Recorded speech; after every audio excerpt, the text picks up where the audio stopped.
পবিত্র কোরআনের, এটা খুব সহজ একটা প্রশ্ন, বইগুলো শেষ করতে হবে তো। পবিত্র কোরআনের সবচেয়ে দীর্ঘ সূরা কোনটি? সূরা ইয়াসিন। পবিত্র কোরআনের সবচেয়ে দীর্ঘ সূরা, সবচেয়ে বড় বড় সূরা, বড় সূরা। বড় সূরা হচ্ছে বড় সূরা হচ্ছে আল বাকারা। দর্শক তিনি বলেছে সূরা বাকারা, সঠিক? 80%। আপনি না, আপনি শিওর হয়ে একটা বলেন, শিওর হয়ে একটা বলেন। 100% নিয়ে নেন এটাই। তিনি 100% নিতে বলেছেন সূরা বাকারা। আলহামদুলিল্লাহ, তিনি একটু ভেবেছেন পবিত্র কোরআনের সবচেয়ে দীর্ঘ বা বড় সূরা কোনটি।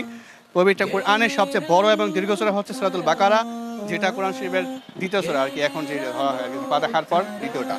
আপনার এখান থেকে যে কোনো একটি বই বেছে নিন, আপনার উত্তরটি সঠিক হয়েছে। আসলে মানুষের মাঝে দিন পৌঁছে দেওয়াটা এটা অনেক বড় একটা বড় বিষয়, যেগুলো আমাদের এখানে অনেকে এগুলো করে না। আমার মনে হয় সবার মাঝে এরকমভাবে দিন পৌঁছে দেওয়াটা উচিত। আপনারা দেখেছেন জ্ঞানের আলোকধারা ইসলামিক কুইজ প্রতিযোগিতা 2025 ইতিমধ্যে আমরা সমাপ্ত করেছি, যেখানে দোহার নবাবগঞ্জে অনেক প্রতিষ্ঠান অংশগ্রহণ করেছিল এবং সেখানে ফাইনাল খুব শীঘ্রই অনুষ্ঠিত হবে। দর্শক, তিনি কোন বইটি নিয়েছে আমরা দেখি। এখানে তো অনেকগুলো বই ভাই, আপনি একটা পছন্দ করেন? আমি আমার ওয়াইফের জন্য আর কি বইটা নিয়ে যাই।